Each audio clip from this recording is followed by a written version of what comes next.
Assalamualaikum warahmatullahi wabarakatuh. Innal hamdalillah nahmaduhu wa nasta'inuhu wa nastaghfiruh wa na'udzu billahi min shururi anfusina wa min sayyiati a'malina.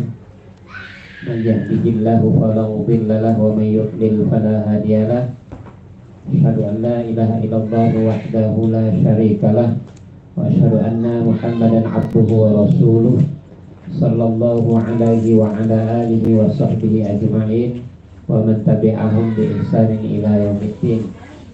Ya ayyuhalladzina amanu taqullaha haqqa tuqatih wa la tamutunna illa wa antum muslimun. Fa inna asdaqal hadits kitabullah wa khairul huda huda Muhammadin sallallahu alaihi wasallam wa syarrul umur muhdatsatuha fa inna kulla muhdatsatin bid'ah wa kulla bid'atin dhalalah wa kulla dhalalatin finnar. Umahat, para ibu, semoga dirahmati Allah Subhanahu wa taala. Kembali kita bersyukur kepada Allah Subhanahu wa taala pada pagi yang cerah ini. Keadaan kita dalam posisi baik, sehat, dan diberikan kelapangan waktu serta hidayah untuk beribadah kepada Allah Subhanahu wa taala dengan menghadiri majelis ilmu. Salawat dan salam semoga selalu tercurah kepada Nabi kita Rasulullah Sallallahu Alaihi Wasallam, kepada keluarga dan para sahabatnya tanpa terkecuali. Umahat, semoga dirahmati Allah Subhanahu Wa Taala. Hari ini kita akan bahas tema yang sebagian bahasanya adalah yang sering kita ulang-ulang, tetapi semoga pengulangan ini menjadikan ia lebih mudah untuk lekat di dalam hati-hati kita, karena memang hakikat dari nasihat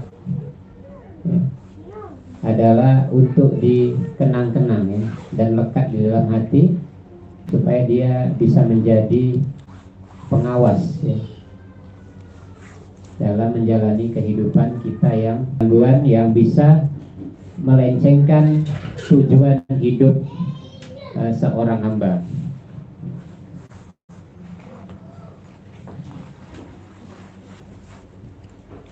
Satu kalimat yang harus selalu terus kita ulang-ulang itu adalah tentang kepastian akan datangnya kematian.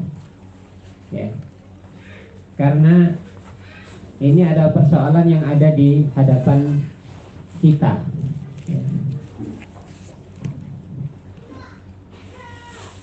Kematian, umahat yang dirahmati,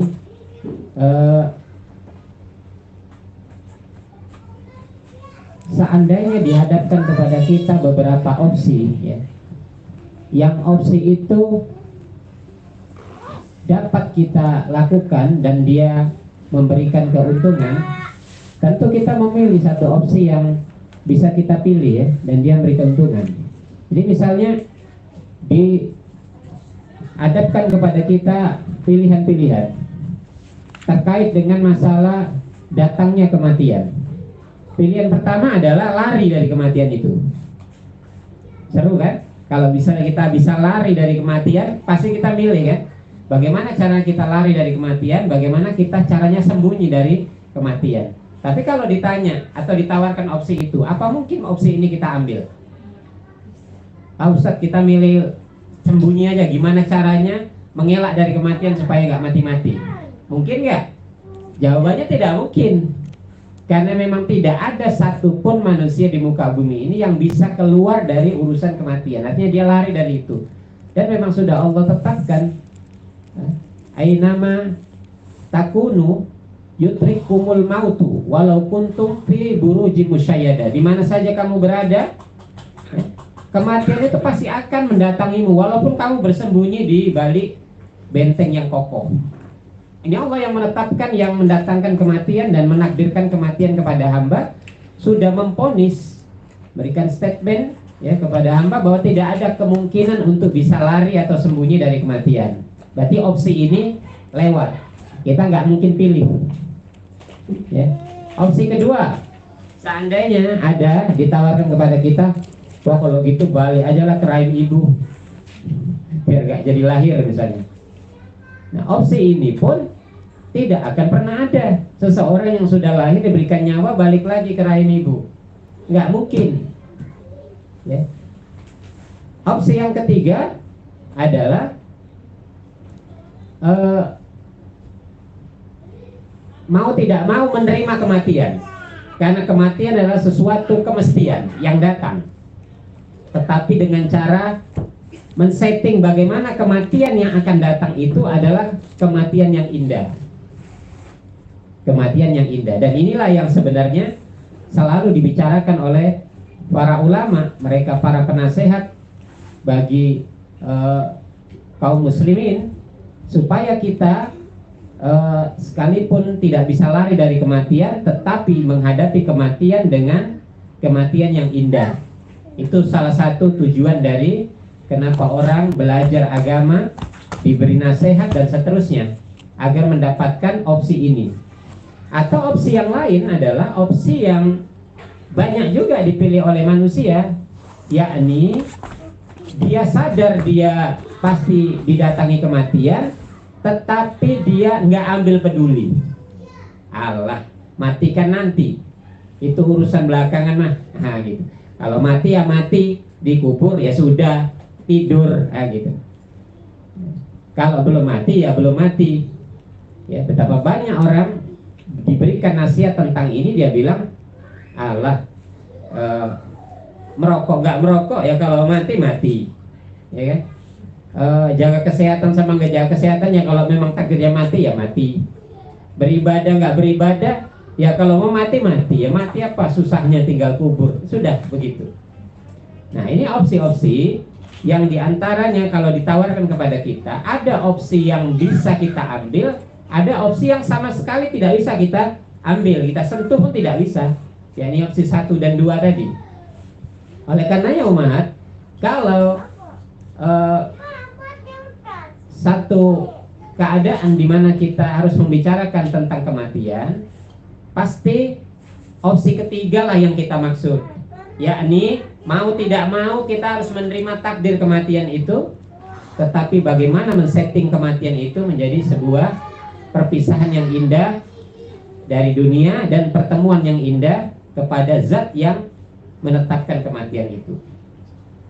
Umat yang dirahmati, oleh karenanya tidak ada orang yang berani menyangkal bertuhan. Ya, komunis mungkin dia menyangkal ada Tuhan, dia menyangkal bahwa ada yang menciptakan alam, ini alam terjadi dengan sendirinya. Tetapi kalau ditanyakan kepada dia, apakah Anda mati nanti bakal mati? Ataukah apakah Anda meyakini bahwa ada orang-orang yang nggak mati? Atau dia katakan, apakah kematian itu pasti ada atau enggak? Pasti dia jawab ada.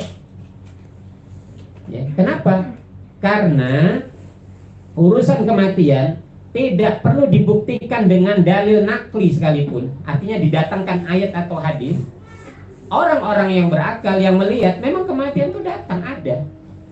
Jadi semua orang, mata melihat, pikiran berpikir, ya, logika jalan, menimpa orang-orang yang bertakwa kepada Allah maupun orang-orang yang sama sekali tidak memiliki ketakwaan. Yang jelas dia lihat memang ada kematian-kematian itu datang di sekitar dia, bahkan menimpa orang-orang yang sangat dekat dengan dia.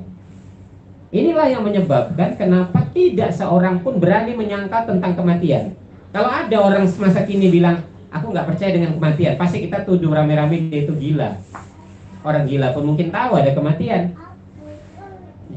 Jadi kematian adalah satu dalil yang tidak bisa ditolak oleh siapapun, ya, tidak bisa ditolak oleh siapapun. Semuanya percaya tentang kematian itu. Nah, kalau kita seorang mukmin, ya, seorang mukmin tentu keyakinan kita itu ya lebih-lebih didasari pada apa yang Allah tetapkan. Ya. Seperti Allah firmankan, ya, A'udzubillahi minasyaitonirrajim. Kullu nafsin dha'iqatul maut. Tiap-tiap yang bernyawa pasti akan merasakan mati. Ya. Wa innama tuwaffawna ujurakum yaumal qiyamah.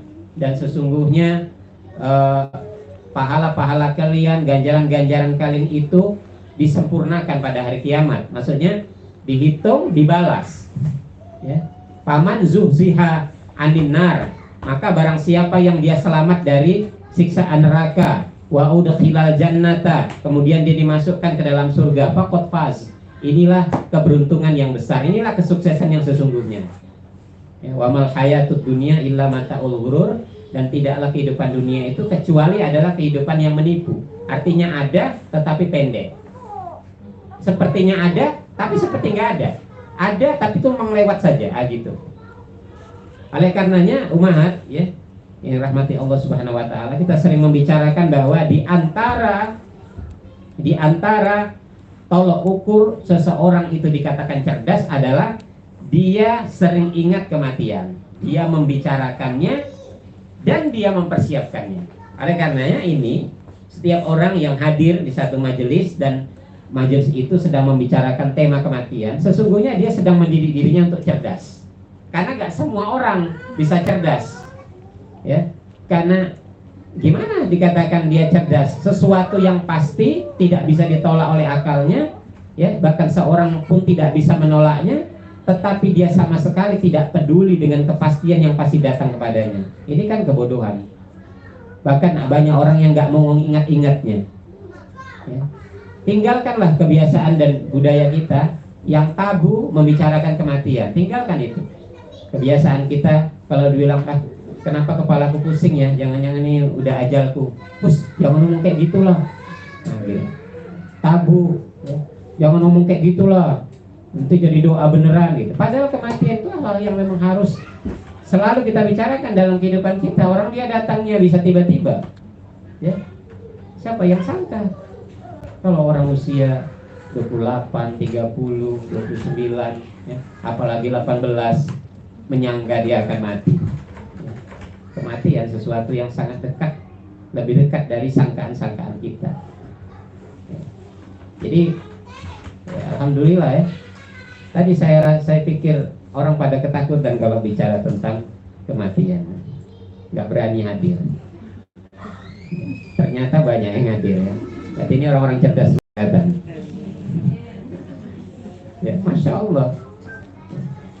Jadi kematian itu memang sesuatu yang sangat dibenci oleh jiwa, tetapi justru dia menjadi ukuran ya, seseorang itu cerdas atau tidak. Loh, kenapa Ustaz kok orang yang bicara tentang kematian, ingat-ingat tentang kematian, kok disebut sebagai orang yang cerdas? Iya, karena kematian itu memang benar-benar bisa menjadi penyemangat seseorang untuk hidup taat kepada Allah. Jadi hidup dan dia setting dirinya untuk taat kepada Allah. Karena dia sadar dia akan kembali kepada Allah. Ya. Betapa beratnya kita hidup ini dengan aturan-aturannya, seperangkat aturan yang Allah tetapkan. Untuk rajin ibadah kan gak gampang rajin ibadah. Ya. Kita kalau udah urusan sholat kan malas, badan kita rasanya berat sholat itu.